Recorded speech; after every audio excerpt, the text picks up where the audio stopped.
Salut et bienvenue sur Stat and ML pour tous. Bienvenue pour la suite de notre formation de R par la pratique. Aujourd'hui, nous voyons dans les tests d'hypothèse avec R. Comme d'habitude, donc, on continue dans notre projet. Dans notre projet Apprendre R avec en 10 jours, où on avait d'abord jour 1, maîtriser les bases, jour 2, nous avons vu les analyses, c'était les analyses de données avec R. Donc aujourd'hui, on va continuer avec un nouveau script. Là, on va continuer avec un script R normal. C'est demain, dans le jour 3, dans le jour 4 qu'on va aller sur Markdown, mais on commence d'abord avec le script normal. Et puis, comme on l'a dit pour le renommer, tu enregistres là, tu mets enregistrer et puis tu mets directement le nom que tu veux. Donc, on va mettre test statistique. Test stat avec R. On va mettre test stat. On va save. Donc là, et aujourd'hui, nous allons le faire en utilisant un dataset qui est très connu. Sûrement, vous le connaissez. C'est le dataset sur les données des voitures automobiles. Et lors de cette vidéo, nous allons essayer de répondre à 3 questions pratiques qui se posent généralement lorsqu'on fait des tests d'hypothèse. On va commencer par charger le dataset. Le dataset. Pour charger le dataset, on va utiliser le dataset. C'est tout simplement data. Et tu mets le data que tu veux charger. Ici, là, on va mettre le dataset MT. Comme je l'ai dit, c'est un dataset.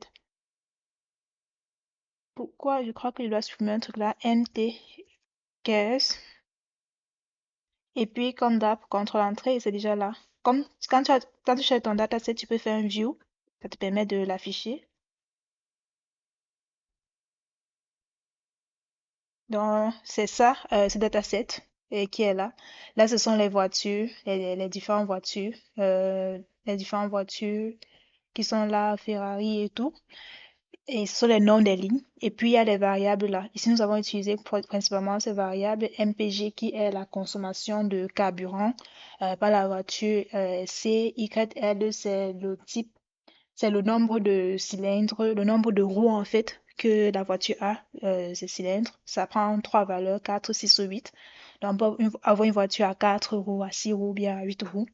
Et on va aussi utiliser la variable AM qui dit si oui ou non la voiture c'est une voiture automatique ou pas. Donc ça prend la valeur 0 si c'est une voiture automatique et 1 si c'est une voiture manuelle, donc transmission manuelle. Donc ce sont les principales variables que nous allons utiliser. Sinon HP c'est la puissance et tout. Donc on va utiliser MPG pour la consommation de la voiture, CYL pour le nombre de cylindres et HP et non AM plutôt pour le type de transmission. Donc, on y va, on continue donc. Et puis, quand tu as chargé ton dataset, tu peux chercher à voir la structure comme on a vu la dernière fois, MT, caisse. Donc, ça te permet de voir la structure. Donc, quand tu fais STS, ça permet d'avoir la structure de ton data frame. Là, c'est un data frame. Et ça a 32 observations. Ça te permet d'avoir un nombre d'observations, 32 observations qui sont collectées sur 11 variables. Et là, on a dans les différentes caractéristiques qui sont là, dans les premières observations qui sont là. Et puis, on voit là que on a la variable cylindre CYL que nous allons utiliser. C'est le nombre de cylindres, le nombre de roues que la voiture a qui prend 3 valeurs, 4, 6 et 8, qui est comptée comme numérique alors qu'on va la considérer un peu comme qualitative, vu que ça ne prend que 3 valeurs. Et puis, on a également la variable AM qui prend 2 valeurs, 0 et 1, qui est considérée comme numérique. Donc, on va les mettre au format, les mettre sous forme de facteurs. Donc, cela se fait tout simplement en utilisant MT case, tu mets entre parenthèses MT case de dollars, tu choisis. On a dit, on va mettre cylindre, celui-ci. Tu peux mettre affectation ou égal. As point factor pour mettre au type facteur, as point matrice pour mettre au type matrice, as point data frame pour te rassurer que c'est au type data frame. Donc, as point factor de MT case dollar CYL. Et puis c'est fait également. On va faire la même chose avec AM.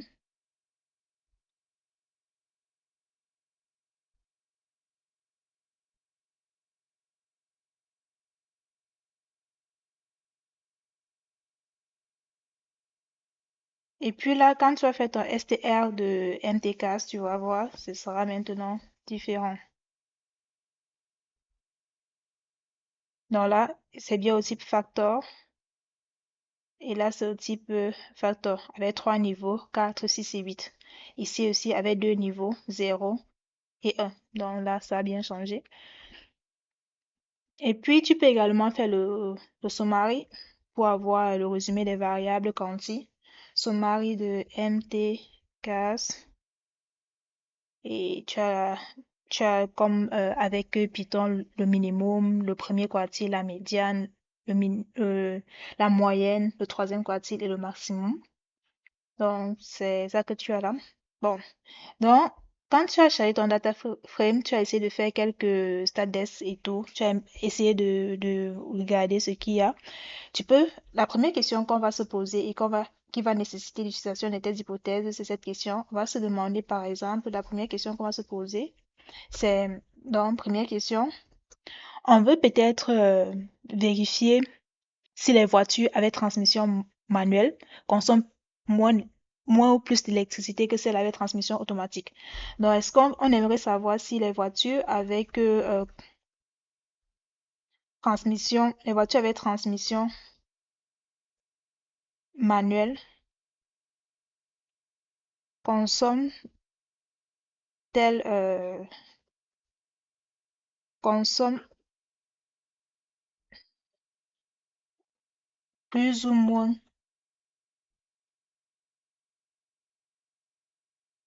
d'essence de carburant que les matrices carburant que celles avec transmission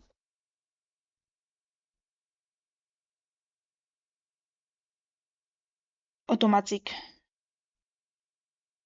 Donc, c'est ce qu'on peut vouloir savoir. On peut vouloir savoir si les voitures avec transmission manuelle consomment plus ou moins d'essence que celles avec transmission automatique. Et pour ça, cela nécessite des tests hypothèses. Donc, pour vérifier cela, tu peux regarder la distribution, tu peux faire un box plot. Un boss, un boss plus rapide, par exemple, on peut faire un boss plus rapide tout simplement là en utilisant le code qu'on avait fait la dernière fois là juste pour gagner un temps pour ne pas tout réécrire. Donc, pour faire le box plot, comme on l'a vu, c'est box plot, tu mets ton truc et puis tu fais avec. Donc là, box plot, on veut regarder si les voitures avec transmission manuelle consomment plus ou moins d'électricité, plus ou moins de carburant que ceux avec transmission euh, automatique. Et sachant que la consommation se fait avec la variable MPG, et on a celui-ci qui est C avec transmission, c'est RAM, data c'est MTKS. Donc, tu peux faire un box plus rapide là. J'avais pas prévu faire ça au départ, mais bon, on me dit que c'est mieux de le faire. Main consommation, conso, en fonction de manuel automatique.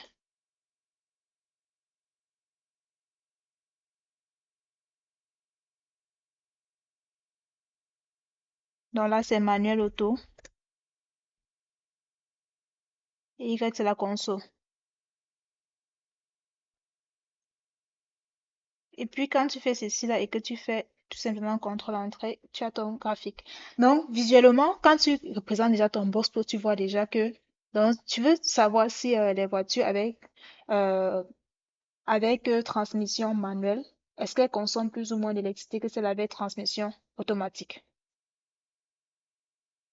Là, juste en représentant, tu vois déjà que les consommations automatiques qui est pour zéro. Là, c'est la consommation automatique. Et là, c'est consommation manuelle. Avec consommation automatique, elle consomme beaucoup moins d'électricité, beaucoup moins excusez-moi, d'essence que ceux avec transmission manuelle. Et donc, et maintenant, tu aimerais utiliser dans les tests d'hypothèse. Maintenant, on va utiliser les tests d'hypothèse pour vérifier cela. Pour vérifier cela, il y a plusieurs tests qu'on peut utiliser. On peut utiliser les tests paramétriques. Donc, on a plusieurs étapes. Donc, on peut utiliser un test. On peut utiliser un test paramétrique. Excusez-moi, on peut utiliser un test paramétrique ou bien un test non paramétrique. Un test paramétrique, c'est un test qui fait une hypothèse sur la loi. Un test paramétrique, on peut utiliser pour vérifier si elles ont des moyennes, si les moyennes sont significativement différentes. On peut utiliser le test de Students. Et le test de Students, lui, il a deux hypothèses. Déjà, ici, on a une base de données qui n'a pas beaucoup d'observations, qui a 32 observations. Donc, on n'a pas beaucoup d'observations déjà. Et là, on peut utiliser un test de Students. Et pour utiliser le test Students, il y a deux hypothèses qu'il faut vérifier. Il faut vérifier que les données proviennent d'une loi normale. Et par la suite, on doit vérifier, avant de le faire, pour utiliser la fonction des tests de R, il faut d'abord vérifier si les variances sont égales ou pas pour pouvoir bien remplir les paramètres. Parce que le test T de student, on peut venir là dans Help. Et puis, on a là T student.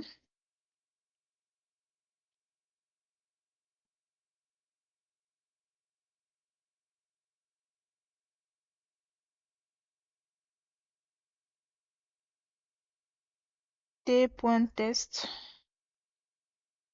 Là, quand tu lances la T.test, là, donc, tu viens là, tu veux faire un test, T.test. T.test X, Y, alternative, ça peut être tout ça, less, inférieur ou supérieur. Et mu égale à 0, pair, false, va, pair c'est si c'est appareil ou pas, va et quoi si les variances sont égales ou pas. Donc, on doit vérifier si les variances sont égales ou pas. Et là, on a le degré de significativité. Donc, c'est à toi de vérifier. À chaque fois quand tu fais, comment on appelle ça? Quand tu viens là sur le help, si tu veux regarder, tu peux directement partir sur les exemples et tu verras. Donc, voici déjà ça même là. Donc, pour faire tes tests dans MPG, ARM, donc c'est un exemple, utilise directement dataset MTKS, comme j'ai dit, c'est un classique de DataFrame. Mais maintenant, le fait que pour pouvoir le faire, on va pas directement faire ça comme ça. Ça, c'est un exemple de formule. Mais pour pouvoir faire un test, le test de Students, il faut vérifier les hypothèses, que les hypothèses sont vérifiées. Donc, vérifier l'hypothèse de normalité, vérifier que les variances sont égales ou pas. Par défaut, là, je crois, les variances, par défaut ici, là, les variances ne sont pas égales. Donc, on doit vérifier pour se rassurer que les variances sont égales. Donc, quand tu fais ton test, le test de Students, tu dois vérifier que le test, tu dois vérifier. Donc, la première chose que tu dois vérifier, tu dois vérifier Donc, tu dois vérifier d'abord comment on appelle ça, que l'échantillon provient d'une loi normale. Pour vérifier la normalité, donc, il faut vérifier la normalité. Et pour vérifier la normalité, tu utilises le test de Shapiro. Le test de Shapiro, tu viens là, Shapiro, Sha- Shapiro.test, qui est là. Donc, tu as là le descriptif. Shapiro.test, tu regardes là, Shapiro.test, tu mets juste X. Et là, ça va. Shapiro.test, donc c'est tout simplement là, donc tu mets ton Shapiro test et tu mets juste ta variable, ta variable. Donc, c'est tout simplement Shapiro test. Shapiro.test. Notre variable mt 15 dollars à conso. Et l'hypothèse nulle de Shapiro, pour ne pas dire la bêtise, perform Shapiro test of normalité. X numéro value, p value. L'hypothèse du test de Shapiro, en fait, c'est la normalité. C'est la normalité. On aimerait ne pas rejeter la normalité. Et lorsqu'on fait notre test de Shapiro, on se rend compte qu'on a un p-value qui est à 0,12. Et si on suppose que nos données proviennent d'une loi, si on suppose qu'on utilise un seuil de significativité de 5%, alors on ne rejette pas l'hypothèse nulle de normalité. Donc, on ne peut pas rejeter l'hypothèse nulle de normalité. Donc, test de Shapiro 8, donc, voici ça ici là. Tu fais tout simplement un petit commentaire, p-valeur est égal à 0,1229, qui est supérieur à 0,05. Donc, on ne peut rejeter l'hypothèse de normalité.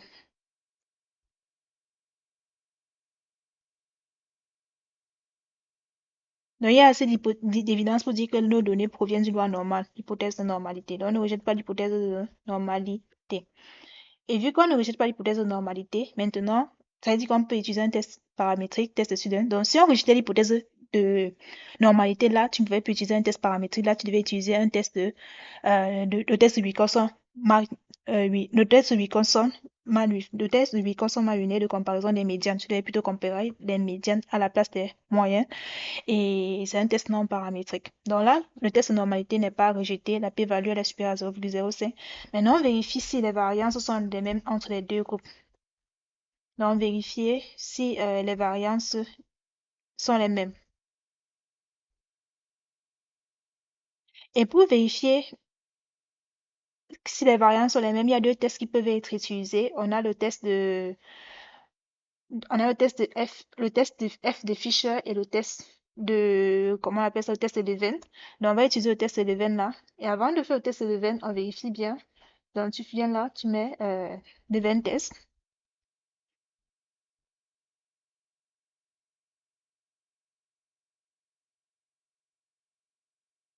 Leven test, on dit que ce n'est pas là. Je crois que c'est dans une autre librairie. Leven test, je crois que c'est la librairie car, ouais, librairie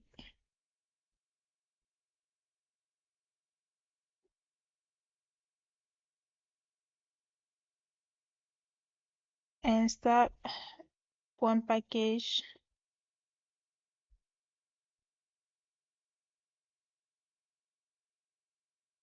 Et puis, ça va installer. Donc, en fait, le test d'event se trouve dans ce package. Et puis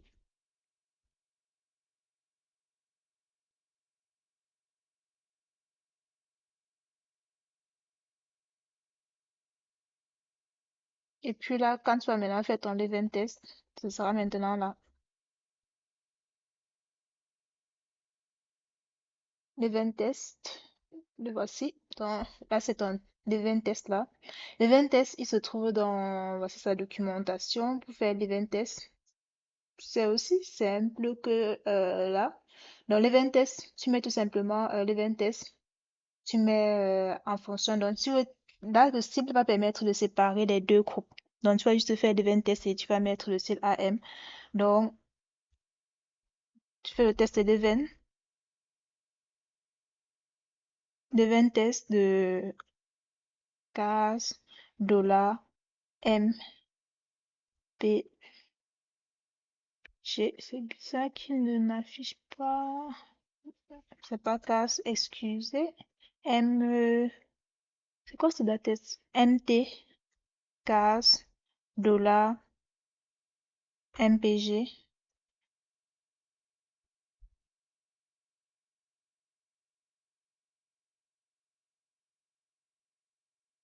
Bon, ou bien tu mets avec le dataset.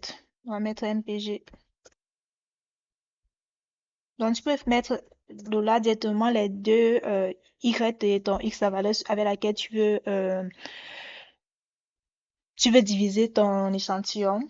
Tu veux, comment on dit, tu veux filtrer ton échantillon, ou bien tu veux séparer ton échantillon, tu veux regrouper ton échantillon, tu veux utiliser les sous-groupes, ou bien tu mets directement. Donc là, c'est AM.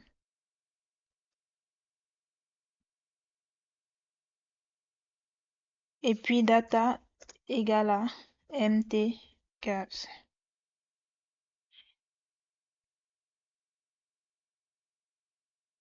Et puis tu as obtenu une p-value qui est à 0,0489,57. Quand on arrondit, on est à 0,05, mais si on n'arrondit pas, on est à 0,049. C'est dans ce cas que on est souvent, on se dit, qu'est-ce qu'on utilise, on arrondit ou bien on n'arrondit pas. Parce que là, l'hypothèse nulle, en fait, c'est que c'est égalité des variances. Et puis, si on dit le seuil de significativité à 5%, le seuil de significativité à 5%, bon, il dit que c'est quand même significatif. Égalité des variances, on peut dire que les variances sont égales. Comme on peut dire que les variances sont pas égales, ça dépend du seuil de significativité que tu vas utiliser à ce niveau. Disons quoi, que les variances sont égales ou pas. On va dire que les variances sont égales. on va prendre cette significativité à 0,01. Donc, à 0,01, si on prend cette significativité à 1%, alors les variances sont égales. Mais si on prend cette significativité à 0,005, les variances ne sont pas égales. Mais si on arrondit, bon, on va arrondir, donc on est à 0, vu que on va arrondir, et on va dire que les variances sont égales. Donc, les variances sont égales. Et maintenant, on peut donc faire notre test de students. Test de student. C'est tout simplement t.test. Et puis, tu mets ta valeur, tu mets ce que tu veux. Dans les deux groupes, c'est MPG en fonction de AM. Data égale à MT case.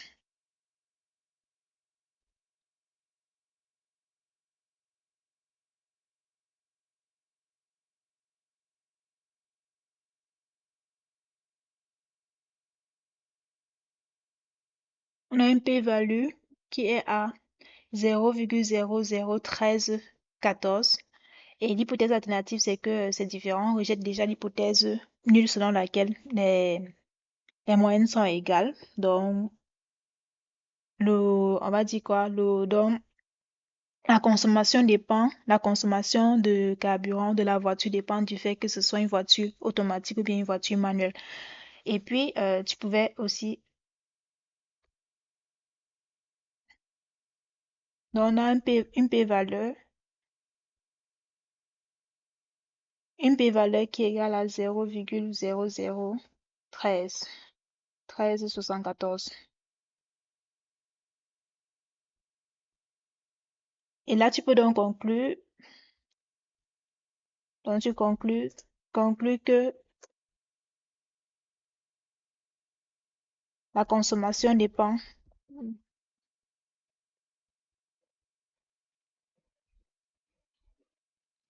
du type de voiture, du type de voiture, du type de transmission de la voiture, automatique ou non automatique, automatique ou manuelle.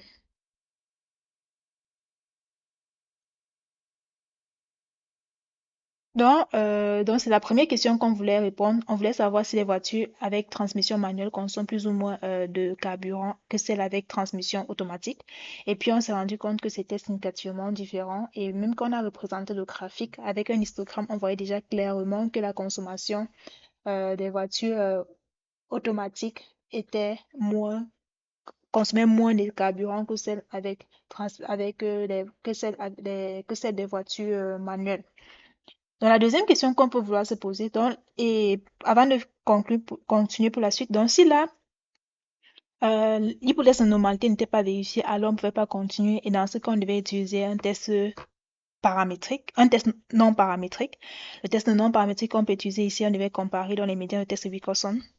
Et c'est tout simplement ça. Et avec le test non paramétrique, on n'a généralement pas besoin de vérifier les hypothèses, alors qu'avec le test paramétrique, on a besoin de vérifier les hypothèses. Et le test non paramétrique sera moins précis qu'un test paramétrique dans le cas où l'hypothèse de normalité, les hypothèses qui sont faites sur les lois sont vérifiées. Donc, si les hypothèses qui sont faites sur les lois sont vérifiées, alors le test paramétrique reste plus performant, plus performant que plus robuste que celui fait avec un test non paramétrique. Mais si l'hypothèse de loi n'est pas vérifiée, les tests paramétriques n'ont pas de sens. Donc, c'est la première conclusion qu'on fait là. Et puis, la deuxième chose qu'on va voir, on va essayer de faire un test pour pouvoir appliquer la NOVA. Là, on peut peut-être vouloir savoir l'impact du nombre de roues sur la consommation des carburants. Donc, on peut vouloir savoir l'impact du nombre de roues sur la consommation des carburants. Consommation du carburant. Et comme d'hab, avant de faire un test d'hypothèse, tu fais des graphiques pour pouvoir voir. Tu peux représenter le box plot, tu peux représenter les densités, tu peux représenter aussi quoi? Tu peux aussi représenter les histogrammes. Les histogrammes également pour vérifier en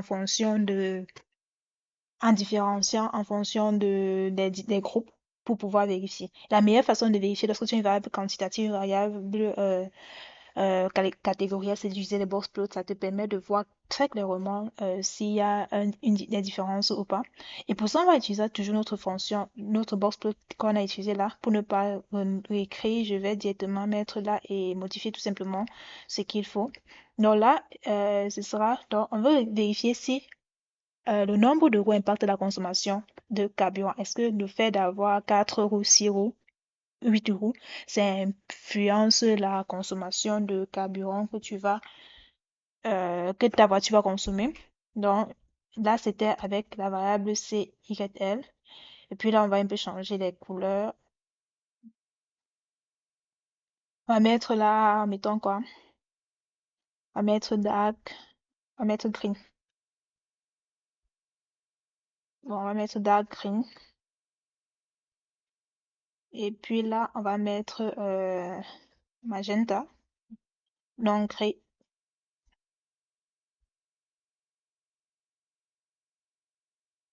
Ah ouais, il reste un troisième. J'ai oublié qu'ils étaient trois. Et là, on va mettre magenta. Bon, pas magenta. On va mettre...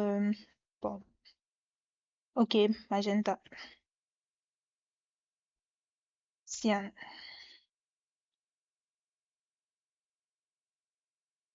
Donc, en représentant déjà, donc, on veut répondre à la question, est-ce que le nombre de roues impacte la consommation de carburant? Lorsque tu représentes tout simplement le box plot, tu vois déjà, ça te permet déjà de voir la distribution de la consommation en fonction de la consommation d'essence, la consommation de carburant en fonction. J'ai pas modifié là. Là, c'est pas manuel, là, c'est manuel auto, là, c'est nombre de roues, nombre de cylindres, nombre de roues, comme vous voulez. Nombre de roues. Moi, nombre de roues me va bien. Donc là, ce nombre de roues, ça peut être 4, 6 ou 8 roues. Et là, lorsqu'on représente les box plots, on voit déjà que la distribution de la consommation de carburant est significativement plus élevée pour les voitures à 4 roues que pour les voitures à 6 roues et à 8 roues. Et la consommation de carburant pour les voitures à 6 roues est significativement différente de celle à 4 roues et à 8 roues. Bon, visuellement, c'est ce qu'on voit, c'est pas significatif. Maintenant, on peut donc vouloir faire un test statistique pour se rassurer si c'est différent ou pas. Mais quand tu représentes déjà ça et que tu montres à quelqu'un, c'est clair, on voit déjà que c'est différent. Mais bon, tu peux te dire, ok, c'est dû au hasard que cette différence est due au hasard. Et là, tu fais un test d'hypothèse. Donc, le test d'hypothèse, il vient donc vérifier, donc, ça vient infirmer ou confirmer une hypothèse que l'on a, un truc, une visualisation que l'on a, une intuition que l'on a. Ici, on voit déjà significativement que c'est différent. Donc, pour un test d'hypothèse que tu peux appliquer, vu qu'on va appliquer les tests d'hypothèse, on va le faire, on va utiliser le test. Il y a plusieurs tests. Tests paramétriques et tests non paramétriques comme d'habitude. On a les tests ANOVA et les tests non, test ANOVA, c'est un test paramétrique qui fait plusieurs hypothèses sur la loi. Et les tests non paramétriques, par exemple, le test de Kruskal-Wallis, qui est une alternative au test de ANOVA lorsque l'hypothèse de normalité n'est pas vérifiée. Et comme première hypothèse du test d'ANOVA, c'est généralement que les groupes doivent être indépendants là, ici, les groupes sont déjà indépendants parce que les voitures à 4 roues peuvent être à 6 roues, à 8 roues. Donc, voiture à 4 roues est différente de voiture à 6 roues qui est différente de voiture à 8 roues. La deuxième hypothèse, c'est l'hypothèse de, comment on dit, l'hypothèse d'homocédacité. Les variances doivent être égales. Et la quatrième hypothèse, c'est l'hypothèse de normalité. On doit avoir la normalité. Et puis, généralement, on se dit, si la variable quantitative est déjà normale, on n'a plus besoin de vérifier qu'elle est normale, que sa distribution reste normale pour tous les sous-groupes. Mais vu que là, on a fait le test de Shapiro pour vérifier s'il y avait normalité ici, là, qui avait été fait là, donc on a vérifié là que la consommation de carburant était normale. On a vérifié là que la normalité était vérifiée. On a vérifié que c'était normal. Donc, la dernière hypothèse qu'il reste à vérifier, c'est vérifier l'hypothèse de, comment on appelle ça, l'hypothèse de l'homocédasticité, l'égalité des variances. Et donc, on va commencer avec l'hypothèse d'égalité de variance. L'hypothèse d'égalité de variance est toujours la même. Le test de Leven ou bien le test de F de Fisher. Et donc, le test de Leven d'égalité de variance. Donc, on va faire un test paramétrique. Comme on a dit, paramétrique, un test paramétrique. Le test ANOVA. Si tu veux en savoir beaucoup plus sur la NOVA, tu peux regarder la vidéo du jour 17 où j'ai présenté ce test de façon précise. Donc, test ANOVA qui a trois hypothèses, comme on l'a dit, hypothèse indépendance des groupes homocédasticité, même variance et normalité. Et vu qu'on a la variable qui est normale, on va pas vérifier dans les sous-groupes. Des fois, on peut laisser l'hypothèse que ça soit normal dans tous les groupes. Dès que c'est normal pour toute la variable, on peut avancer avec. Dans la test, on a donc test de normalité.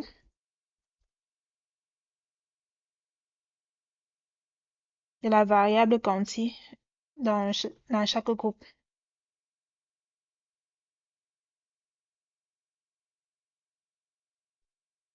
Au global, c'est vrai, globalement, on a le test dont on peut également vérifier euh, homocédasticité, homocédasticité, c'est-à-dire égalité des variances, hémocédasticité, égalité des variances.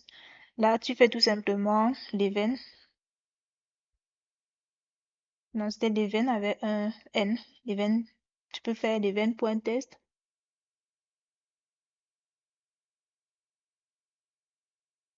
L'event test. On va utiliser l'event test. Euh, Comme on a vu tout à l'heure, c'est, comment on appelle ça, MPG en fonction de CYL. Data égale à, tu mets ton data, MTKS.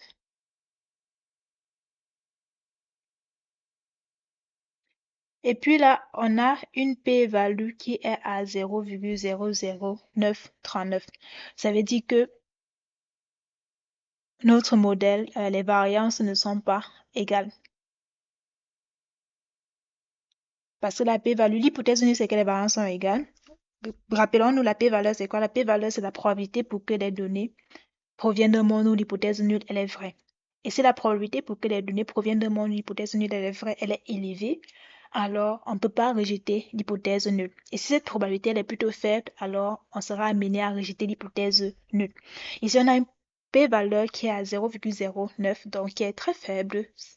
Ça veut dire que la probabilité pour que nos données proviennent d'un monde où l'hypothèse nulle, elle est vraie, elle n'est pas vérifiée. Du coup, on va rejeter l'hypothèse nulle d'égalité de variance.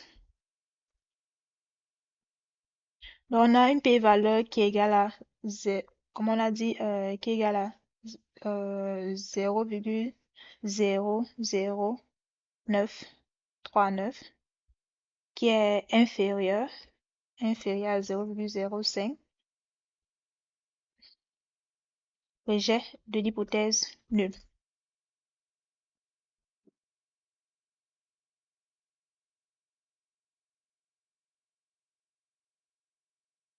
Dans l'hypothèse nulle d'égalité de variance.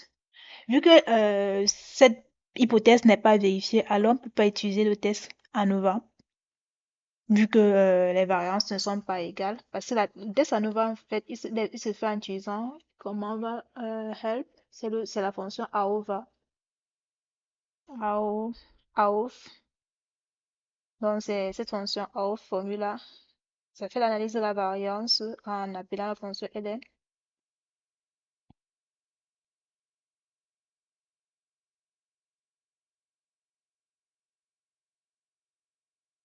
Et pour faire la nova, comme vous voyez là, c'est tout simplement tu fais le AOVA et tu mets dans le modèle et tu fais modèle.summary et ça te permet de l'avoir.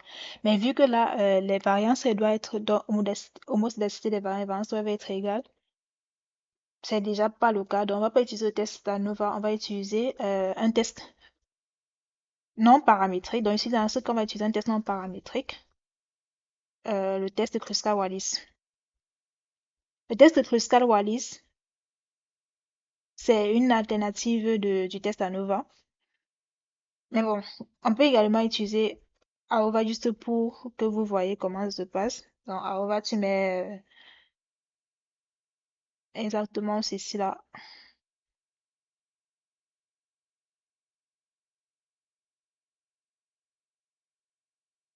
Et puis tu fais summary de modèle, tout simplement.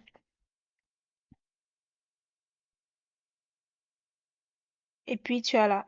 Donc là, c'est la p-valeur qui est égale à ça. On rejette l'hypothèse d'une égalité des moyennes. Donc, là, c'est la stade de Fisher. La p-valeur, elle est très significative dans l'hypothèse, on rejette l'hypothèse nulle de, de moyenne. Déjà que c'était clair que c'était pas pareil. Donc, on peut utiliser un test non paramétrique qui permet de vérifier si les moyennes les médianes sont égales. Déjà, même dans le plot, comme on l'a vu, les médianes, donc ça va comparer les médianes. Donc, on s'attend clairement à ce que les médianes ne soient pas égales. Donc, et pour faire le test de Kruskal-Wallis, donc là, vu que c'est juste parce qu'on veut faire, on est en train d'apprendre. Donc, on va faire le test de Kruskal-Wallis en étant sûr que ça va marcher. Donc, c'est Kruskal.test et tu fais pareil. Quand tu fais, et tu as un p-valeur qui est inférieur à 0,05%, donc tu rejettes l'hypothèse nulle.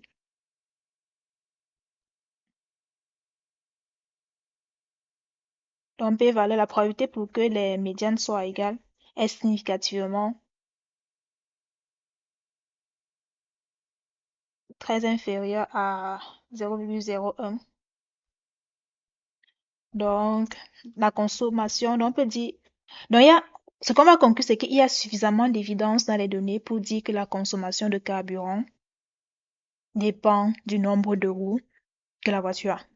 Donc, première conclusion qu'on a faite tout à l'heure, c'était que la consommation de carburant dépend du fait que l'on ait une voiture automatique ou une voiture manuelle.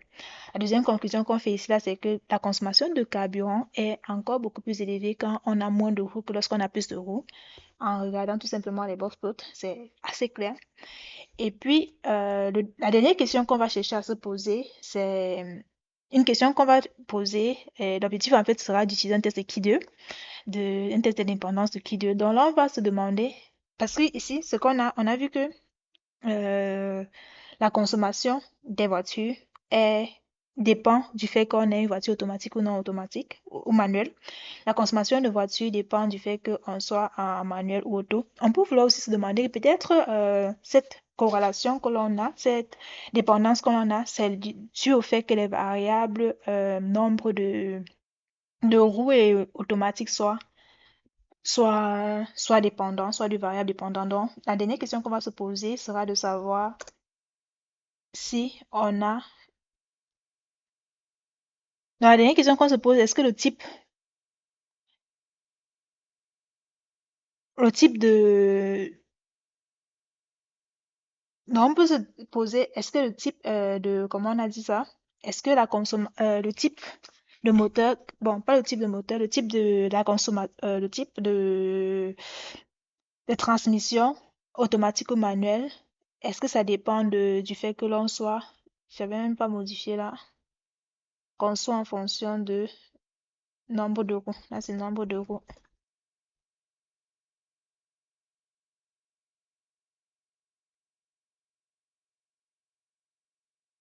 Maintenant, on va poser une dernière question. Est-ce que le type de moteur, maintenant on va plutôt regarder une autre variable, est-ce que le type de moteur et la transmission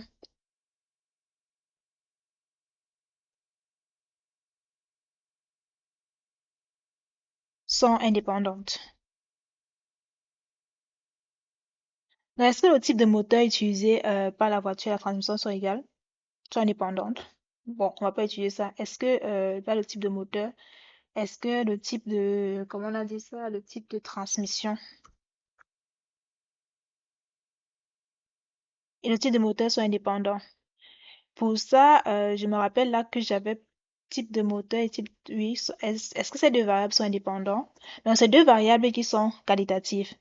Par exemple, là, quand tu fais table, on va essayer de regarder ça. Table de MT, 15 dollars.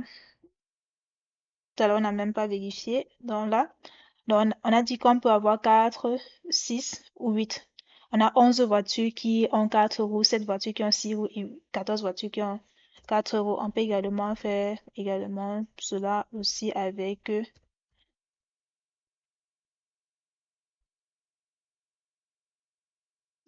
c'était AM.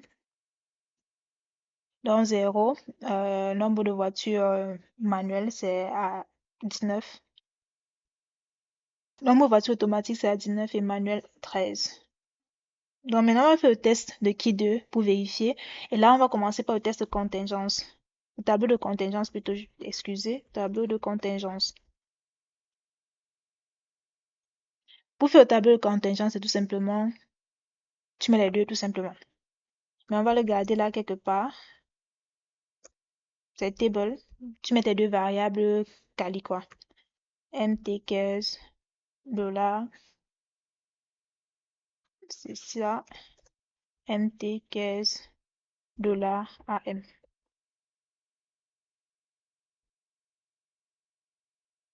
Donc 04 6 0 donc 0 automatique et un manuel. Donc il y a 3 voitures qui sont automatiques et qui ont 4 roues, 4 voitures qui sont automatiques et qui ont 6 roues et 12 voitures qui sont automatiques et qui ont 8 roues. Là, on a 8 voitures qui sont manuelles et qui ont 4 roues. On a plus de voitures. Déjà, ça, on voit déjà la corrélation. On sent déjà que les deux sont corrélés. Et ça se fait tout simplement avec le test KISS 2 pour vérifier l'indépendance, c'est le KISS test. Donc, le test KISS 2 pour vérifier l'indépendance, c'est le KISS test. Et tu mets tes deux variables tout simplement. Pour gagner en temps, je sais que j'ai déjà pris beaucoup de votre temps précieux.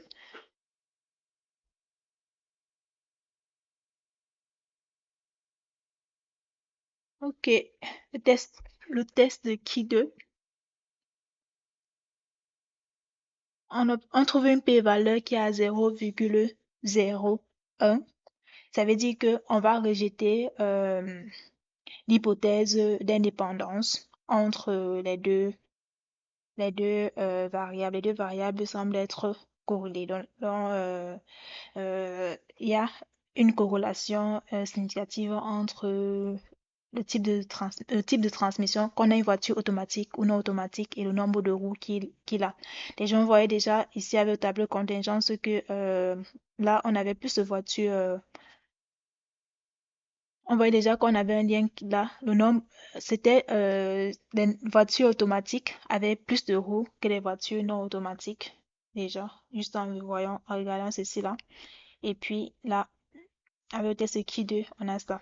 Donc, c'est ce que je voulais vous présenter aujourd'hui. Donc, on a vu trois tests d'hypothèse. La première question qu'on voulait se poser, c'est de savoir si la consommation d'une voiture dépend-elle si la consommation d'une voiture. Donc, la première question qu'on voulait savoir, est-ce que les voitures avec transmission manuelle consomment plus ou moins que les voitures avec carburant? Et pour vérifier ceci, on a commencé par représenter. Donc, la première chose, quand tu fais des analyses, des tests d'hypothèses, peu importe ce que tu fais quand tu analyses les données, quand tu peux visualiser, visualise d'abord. Ça te permet de voir certaines relations et de savoir où tu vas. En représentant tout simplement un box plot, ça nous permettait déjà de répondre à la question. Et là, on voyait déjà que donc, c'était là. Donc, on a représenté là la consommation en fonction si on a une voiture automatique ou non, automatique ou manuelle. Et on voyait déjà que la consommation des voitures manuelles semblait être beaucoup plus élevée que celle avec les voitures automatiques. Et pour vérifier cela, pour vérifier que c'était significatif d'un point de vue statistique, alors on utilise un test d'hypothèse. On peut vérifier un test d'hypothèse, faire un test d'hypothèse en vérifiant que les médianes sont égaux, les moyennes sont égaux. Ou bien aussi, on peut aussi utiliser également, là j'ai même oublié de l'utiliser, on peut aussi vérifier cela en utilisant aussi un test de Kolmogorov-Smirnov pour vérifier si la distribution des deux variables sont significativement différentes ou pas. Donc, c'est les tests qu'on pouvait faire. Mais là, on s'est attardé à faire un test paramétrique de comparaison de moyenne.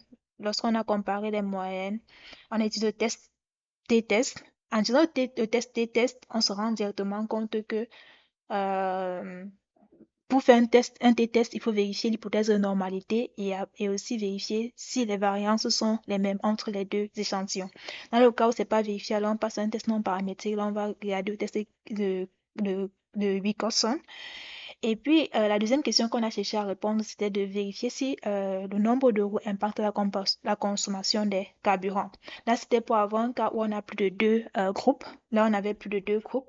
Et comme d'habitude, pour avancer, on commence tout d'abord par faire un graphique. tu as une variable quantique, des variables qualiques, tu fais des box plots pour vérifier si c'est différent, si ça diffère significativement déjà visuellement. Et quand tu vois que visuellement c'est déjà différent, là tu peux faire un test d'hypothèse. Mais si visuellement tu vois déjà que non, c'est impossible, là il faut changer de stratégie. Donc là on a directement vu que ça différait. Et puis, vu qu'on a plus de deux groupes, alors on peut pas utiliser le t-test ou le z-test. C'est pour ça qu'on a utilisé un test. On a pensé au test ANOVA. Mais pour mettre l'ANOVA, on a besoin de vérifier trois hypothèses. L'hypothèse d'indépendance, l'hypothèse d'indépendance, l'hypothèse d'homoscédasticité et l'hypothèse de, comment on appelle ça? Et l'hypothèse de normalité. Et puis on a vérifié, et puis les variances n'étaient pas égaux. Du coup, on a utilisé un test non paramétré, le test de Kruskal-Wallis. Le test de Kruskal-Wallis nous permettait de rejeter l'égalité. Et puis on a fini en faisant un test de Ki2 pour vérifier si les transmissions si le type de transmission était indépendant. Si on avait le voiture automatique, non automatique dépendait du nombre de roues. Et puis on a également interprété la p-valeur. Donc, merci de m'avoir suivi, merci de m'avoir écouté, merci pour votre attention. On se voit dans la vidéo du jour 4 pour... Et là, si vous avez remarqué, là, on a là quelque chose, donc on travaille directement sur les scripts et tout, on a les sorties de l'autre côté, on a les résultats de l'autre côté. Donc, on va voir demain, dans la suite, l'utilisation de R Markdown, où on va faire directement les codes et avoir directement une visualisation et faire des interprétations de façon plus jolie et sortir un document à la fin. Donc, à très bientôt sur Stats and ML pour tous.